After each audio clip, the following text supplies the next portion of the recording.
Sciatica spondylitis అన్ని రకాల వెన్నుపూస సమస్యలు, కీళ్ల వ్యాధుల సమస్యలకు 100% శాస్త్ర పరిష్కారం కొరకు నియోకేర్ హోమియోపతి. నమస్తే, నేను Keshav. Welcome to Suman TV.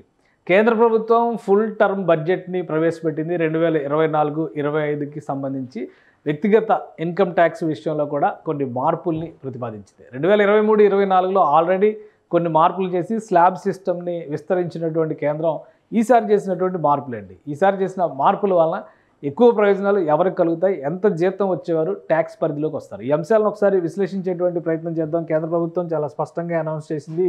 ఈరోజు బడ్జెట్లో కొత్త స్లాబ్ సిస్టమ్కి సంబంధించి ఒక క్లారిటీ ఇచ్చింది. ఇది నిర్మలా సీతారామన్ కేంద్ర ఆర్థిక మంత్రి బడ్జెట్లో ప్రజెంట్ చేసినటువంటి ఫిగర్స్ ఇవి. రెండోసారి న్యూ ట్యాక్స్ రెజ్యూమ్ని ప్రపోజ్ చేస్తూ తీసుకున్నటువంటి నిర్ణయం ఇది. స్లాబ్ రేట్స్కి సంబంధించినటువంటి ప్రతిపాదనలు. అయితే 2023-24లో ఉన్నటువంటి ప్రతిపాదనలు ఏంటి, ఇప్పుడు కొత్తగా వచ్చినటువంటి ప్రతిపాదనల వలన వస్తున్నటువంటి మార్పులు ఏంటి, వీటిని ఒకసారి విశ్లేషించేటువంటి ప్రయత్నం చేద్దాం. ఇది ఓవరాల్గా ఆంధ్రప్రదేశ్ కానీ భారతదేశంలో ఉన్నటువంటి ఏ రాష్ట్రం కానీ వ్యక్తిగత ఆదాయ పన్నుల విషయంలో అనుసరించుతున్నటువంటి ప్రస్తుత విధానం ఇది. 2023-24లో ఉన్నటువంటి ఒకటి ట్యాక్స్ సిస్టము, ఇంకొక కొత్త స్లాబ్ సిస్టము, ఈసారి కొత్త బడ్జెట్లో ప్రతిపాదించినటువంటి స్లాబ్ సిస్టమ్. సో దీని ప్రకారం చూస్తే కనుక 2.5 లక్షల రూపాయల వరకు జీతం సంపాదించేటువంటి వారికి పన్ను ఉండేది కాదు పాత విధానంలో.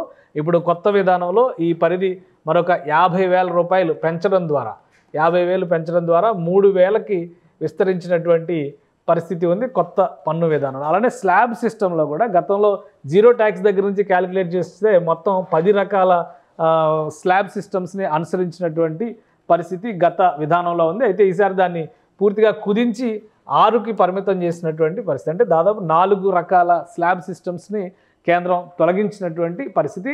ఇక్కడ చూస్తే 2,50,000 రూపాయల రూపాయి నుంచి 3 లక్షల రూపాయల వరకు ఆదాయం ఉన్నటువంటి వర్గాలు 5% పన్ను కట్టాల్సినటువంటి పరిస్థితి గతంలో ఉండేది. అయితే ఈసారి అవుటర్ స్లాబ్లో అవుటర్ సిస్టమ్ని 7 లక్షలకు పెంచింది. అంటే పరిధిని 3 లక్షల రూపాయల నుంచి 7 లక్షల రూపాయల వరకు పెంచడం, 3 లక్షల రూపాయి దగ్గర నుంచి 5% ట్యాక్స్ని యాడ్ చేయడం, ఇది కొత్త విధానంలో వస్తున్నటువంటి. కాబట్టి 3 లక్షల రూపాయల వరకు అయితే జీరో ట్యాక్స్, 3 లక్షల రూపాయి నుంచి మాత్రం 5% పన్ను వస్తుంది. అయితే ఈ 5% స్లాబ్ గతంలో 5 లక్షల రూపాయల వరకు మాత్రమే ఉండేది.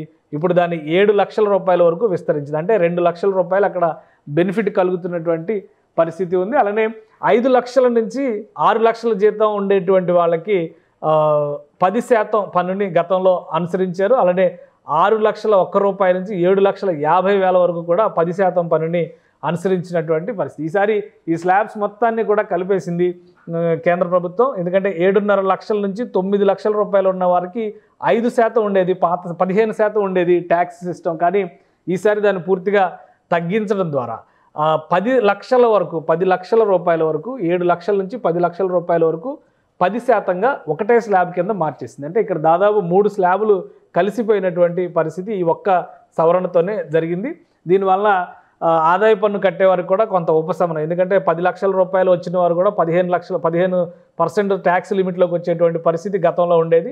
ఇప్పుడు 10 లక్షల వరకు 10% వరకే పన్ను పరిమితిని కేంద్రం డిసైడ్ చేసింది. ఇక 10 లక్షల రూపాయి నుంచి 12 లక్షల రూపాయల వరకు, అంటే 2 లక్షల రూపాయలు ఈ రెండింటికి మధ్య ఉన్నటువంటి అంతరం, ఇక్కడ 15% స్లాబ్ని తీసుకొచ్చింది. ఇక 12 లక్షల నుంచి 15 లక్షల రూపాయల జీతం సంవత్సరానికి ఆదాయం సంపాదించేటువంటి వారికి సంబంధించి 20% ట్యాక్స్ని డిసైడ్ చేసింది. ఇక్కడ గతంలో చూస్తే కనుక 10 లక్షల నుంచి 12.5 లక్షల వరకు 20% స్లాబ్ని డిసైడ్ చేసింది. 12.5 లక్షల నుంచి పైన వచ్చిన వాళ్ళందరూ కూడా 30% పన్ను పరిధిలోకి వచ్చేటువంటి పరిస్థితి ఉండేది. ఈసారి దాన్ని పూర్తిగా స్ప్లిట్ చేసి 12 లక్షల నుంచి 15 లక్షలకు వచ్చేటువంటి వారిని 20%, 15 లక్షల పైన వచ్చినటువంటి వారికి 30% పన్ను పరిధిని డిసైడ్ చేసింది కేంద్ర ప్రభుత్వం.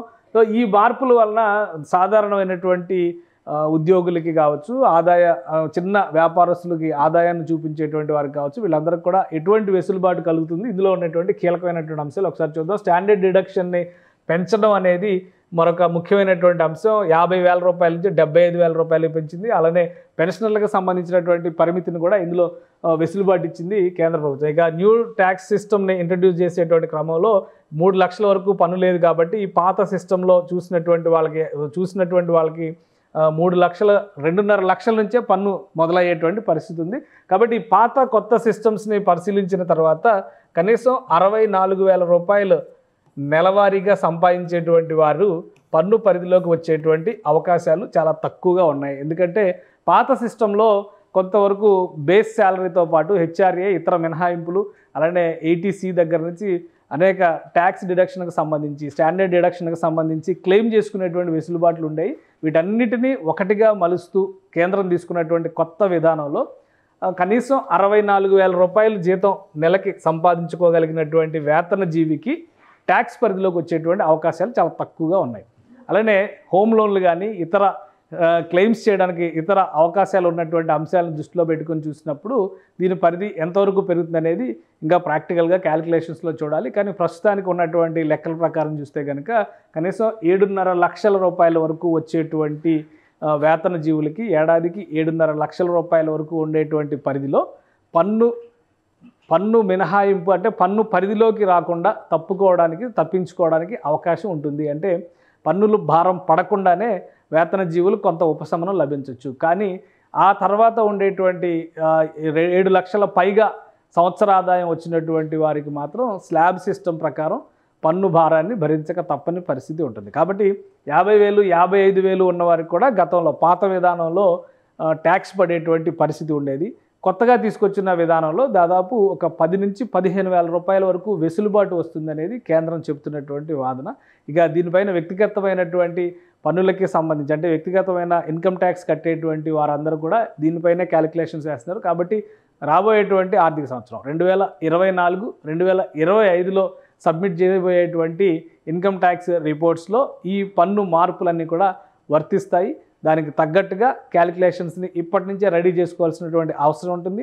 నెలవారీ టీడీఎస్ కట్టింగ్స్లో కూడా ఈ విధానాన్ని అమలు చేయడానికి అవకాశాలు ఎక్కువ శాతం ఉన్నాయి. కాబట్టి సేవింగ్స్ విషయంలో కానీ, డబ్బుని పొదుపు చేసుకునేటువంటి క్రమంలో కానీ ఎటువంటి మార్గాల్ని అనుసరించాలనేది ఇంకా స్పష్టత రావడానికి అవకాశం ఉంది. కానీ మినిమం శాలరీస్ విషయంలో 50,000 శాలరీ వచ్చేటువంటి వారు కూడా ట్యాక్స్ పరిధిలోకి వచ్చేటువంటి పరిస్థితి ప్రస్తుత విధానంలో ఉండడానికి చాలా తక్కువ అవకాశాలు మాత్రమే ఉన్నాయి. కాబట్టి 63 నుంచి 64,000 రూపాయల వరకు సంపాదించుకునేటువంటి వారు పన్ను పరిధిలోకి రావడానికి చాలా తక్కువ అవకాశాలు ఉన్నాయనేది ఈ దీనికి సంబంధించి ఇన్కమ్ ట్యాక్స్ ఎక్స్పర్ట్స్ చెప్తున్నటువంటి మాట.